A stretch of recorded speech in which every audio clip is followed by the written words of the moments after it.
sila guys. Lalabas na sila doon. Binuksan ko na. Tawagin mo lang sila. Lalabas na sila. Ayan. Kinuha ko na to siya. Ito yung first herd. So gaganasan namin to ngayon. Kasi yung first herd at saka second herd is twice a day pa din ng milking. So yung third herd is once a day. So dalawang herd lang yun ng milkingan namin.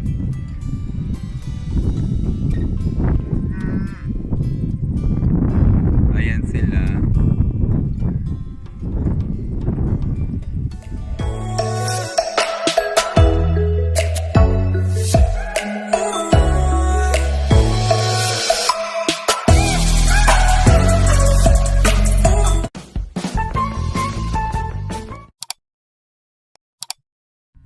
So yun pa yung iba doon.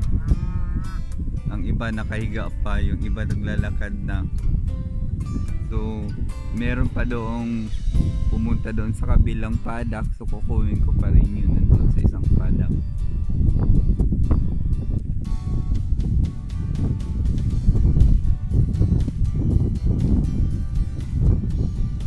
Ayun guys, yung yung tunnel or underground na dinadaanan ng baka namin, kasi sa taas kalsada yan, so ginawa ng tunnel sa ilalim para dyan sila dumadaan, para hindi sila madisturbo pag mayroong mga dadaan sa sasakyan, at saka yung mga sasakyan din hindi din maabala pag dumaan sila, kasi sa mga mayayaman na farm meron silang ganito, pag wala doon dinadaan sa taas, so madidisturbo yung mga dumadaan.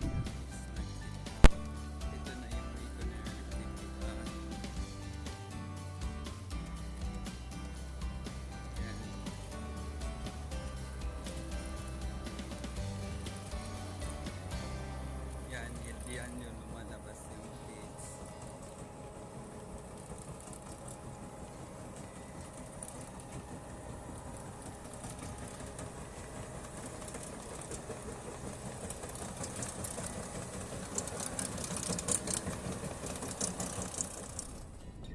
Guys, yung baka na sa pigpad na kumakain. Yung pinpids dyan. Ayan, bali 400 cows or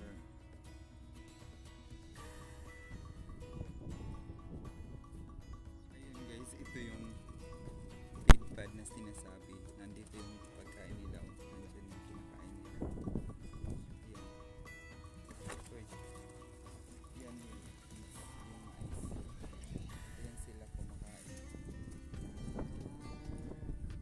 So ito yung second herd, mga nasa 400 cows.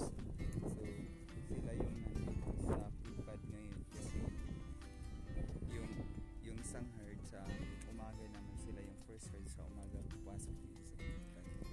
So ayun, kumakain sila. Since malapit na matapos yung isang second herd, mag-change over na. Yan. Kunti na lang ang baka doon. Ayun guys, ito yung tanker na nag-pick up ng gatas namin. Ayan. Ito siya. Ito yung dati. Ito siya kinukunin. Ayan.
parang hindi gaano naglalaglag.